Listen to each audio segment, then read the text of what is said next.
નમસ્કાર મિત્રો, સ્વાગત છે તમારો એચએનજીયુ સ્ટડી પોઈન્ટ યુટ્યુબ ચેનલના એક નવા વિડીયોમાં. ગુજરાત પોલીસ ભરતી અંગે ખૂબ જ મહત્વના અપડેટ સામે આવી રહી છે.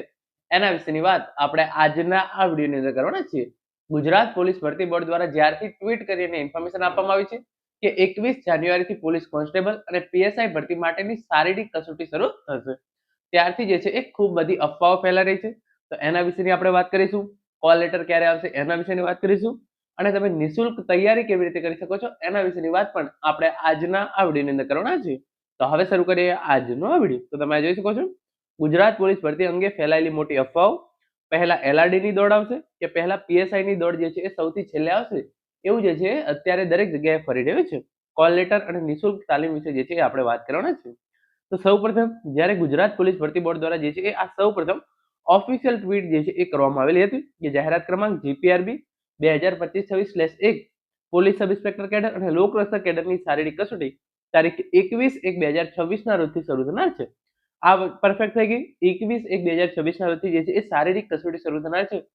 આટલી જ જે છે એ માહિતી હજુ સુધી ગુજરાત પોલીસ ભરતી બોર્ડ દ્વારા જે છે એ આપવામાં આવી છે. પહેલા પીએસઆઈ ની દોડ શરૂ થશે, કોન્સ્ટેબલ ની દોડ શરૂ થશે કે જેને બંનેની અંદર પોલીસ કોન્સ્ટેબલ અને પીએસઆઈ બંનેની અંદર ફોર્મ ભર્યું છે એમની દોડ પહેલા શરૂ થશે એવી કોઈ પણ માહિતી ગુજરાત પોલીસ ભરતી બોર્ડ દ્વારા હજુ સુધી આપવામાં આવેલી નથી. અને એના પછી કોલ લેટર ડાઉનલોડ કરવા અંગેની વિગતો હવે પછીથી જણાવવામાં આવશે, જેની ઉમેદવારોએ નોંધ લેવી.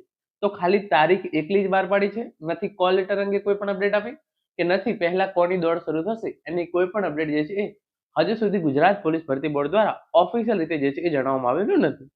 પરંતુ તમે અહીંયા જોઈ શકો છો કે બહુ બધી અફવાઓ જે છે એ ફેલાઈ રહી છે એ હું તમને કહું છું. પરંતુ એના પહેલા જો તમારે ફ્રીની અંદર તૈયારી કરવી હોય તો જે બકુલ પટેલ સાહેબની ભેંસકી પાઠશાલા એપ્લિકેશન છે એની અંદર પણ તમે અહીંયા જોઈ શકો છો અત્યારે જે છે એ તમામ કન્ટેન્ટ એકદમ તમામ વિદ્યાર્થીઓ માટે ફ્રી કરી દેવામાં આવ્યું છે. તો તમે આ જોઈ શકો છો 5 દિવસ માટે એપ્લિકેશનનો કોઈ પણ કોર્સ જે છે એકદમ ફ્રી, 5 દિવસ માટે રોજ રાતે યુટ્યુબ લાઈવ, 5 દિવસ કોર્સ ખરીદવા માટે જૂની ઓફર પ્લસ 25 દિવસની વધારાની વેલિટી.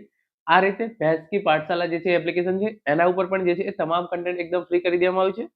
સાથે સાથે તમે અહીંયા જોઈ શકો છો જે નીરજ ભરવાડ સર છે એમની જીગો એપ્લિકેશન છે એનું પણ તમામ કન્ટેન્ટ જે છે એ તમામ વિદ્યાર્થીઓ માટે 7 દિવસ માટે જે છે એકદમ ફ્રી કરી દેવામાં આવ્યું છે. તમે જે લાઈવ કોર્સિસ જોવા માંગતા હોય, રેકોર્ડેડ કોર્સિસ જોવા માંગતા હોય, તમામ કોર્સિસ જે છે એ તમારા માટે એકદમ ફ્રી કરી દેવામાં આવે છે. તો આ રીતે તમે જે છે એ નિઃશુલ્ક તૈયારી છે એ પણ અત્યારે કરી શકો છો.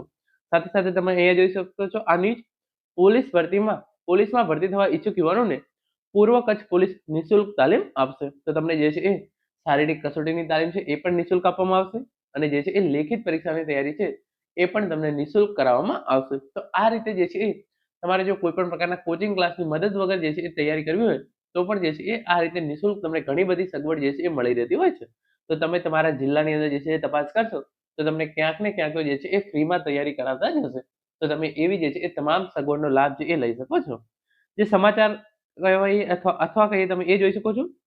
સૂત્રોથી માહિતી મળે છે કે આ વખતે એલઆરડી અને પીએસઆઈ ભરતીના પ્રથમ તબક્કામાં એલઆરડીમાં ફોર્મ ભરેલા ઉમેદવારોને ફિઝિકલ માટે બોલાવવાના છે. બીજા તબક્કામાં એલઆરડી અને પીએસઆઈના ઉમેદવારો, અને છેલ્લે ત્રીજા તબક્કામાં પીએસઆઈના ઉમેદવારોને જે છે એ શારીરિક કસોટી માટે બોલાવવાના છે.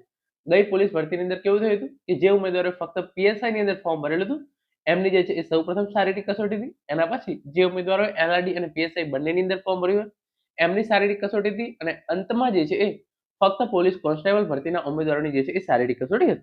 પરંતુ જે આ ટ્વીટ અત્યારે બહુ જ વાયરલ થઈ રહી છે એની અંદર લખ્યું છે પ્રમાણે એલઆરડી અને પીએસઆઈની ભરતીમાં પ્રથમ તબક્કામાં એટલે કે જે ઉમેદવારોએ ફક્ત પોલીસ કોન્સ્ટેબલની અંદર ફોર્મ ભર્યું હોય એમને જે છે એ સૌપ્રથમ બોલાવવામાં આવશે. બીજા તબક્કામાં એલઆરડી અને પીએસઆઈ બંનેની અંદર ફોર્મ ભર્યું છે એમને જે છે બોલાવવામાં આવશે, અને અંતમાં જે છે એ પીએસઆઈ ભરતીના ઉમેદવારો છે એમની જે છે એ શારીરિક કસોટી લેવામાં આવશે. તો આવી બાબતો પર જે છે તમારે બિલકુલ ધ્યાન આપવાનું નથી. અત્યારે જે છે એ આ તમામ અફવાઓ જ કહી શકાય. આનો જે છે એ કોઈ યોગ્ય પુરાવો છે નહીં, ડાયરેક્ટ જે છે એ મન ગળત વાત હોય એ રીતે જે છે એ ટ્વિટરની અંદર જે છે એ વાયરલ થઈ જતી હોય છે. પરંતુ તમે જોઈ શકો છો અત્યારે ખાલી તમે નેગેટિવ લોકોથી દૂર રહો. રનિંગ એલઆરડી કે પીએસઆઈ ની જ્યારે આવવાનું છે ત્યારે આવશે. એલઆરડી કે પીએસઆઈ કયું પહેલા આવવું એ કામ ગુજરાત પોલીસ ભરતી બોર્ડનું છે. કોલ લેટર આવશે ત્યારે ખબર પડી જશે. 11 તારીખે આવી જશે કોલ લેટર એવું લાગે છે. 10 જાન્યુઆરી અથવા તો 11 જાન્યુઆરી તમારા જે છે એ શારીરિક કસોટીના કોલ લેટર ગુજરાત પોલીસ ભરતી બોર્ડ દ્વારા ઓજસની વેબસાઇટ પર જાહેર કરી દેવામાં આવશે. કારણ કે 21 તારીખે જે છે એ શારીરિક કસોટી શરૂ થઈ રહી છે, અને જે પ્રમાણે ગુજરાત પોલીસ ભરતી બોર્ડની હિસ્ટ્રી રહી છે 10 દિવસ પહેલા જે છે એ કોલ લેટર જાહેર કરે છે. તો 10મી જાન્યુઆરી અથવા તો મોડામાં મોડું 11મી જાન્યુઆરીએ તમારા શારીરિક કસોટીના કોલ લેટર જે છે એ જાહેર થઈ જશે. અને જ્યારે કોલ લેટર આવશે ત્યારે આપણને જે છે એ ખ્યાલ આવી જશે કે પહેલા PSI નું રનિંગ છે કે LRD નું રનિંગ છે કે જેને બંનેની અંદર ફોર્મ ભર્યું એનું જે છે એ પહેલું રનિંગ છે. તો અત્યારે આવી તમામ અફવાઓથી દૂર રહો. તમે જો રનિંગ કરતા હોય તો રનિંગ ઉપર ફોકસ કરો. તમે રીડિંગ કરતા હોય તો રીડિંગ ઉપર ફોકસ કરો. જ્યારે પણ જે રીતે ગુજરાત પોલીસ ભરતી બોર્ડ દ્વારા આયોજન આવશે એ રીતે જે છે એ શારીરિક કસોટી અને લેખિત પરીક્ષા જે છે એ લેવામાં આવશે. અફવાઓથી દૂર રહો, સારી રીતે તૈયારી કરો. તમને જે છે એ હાર્દિક શુભકામનાઓ. Thank you so much for watching.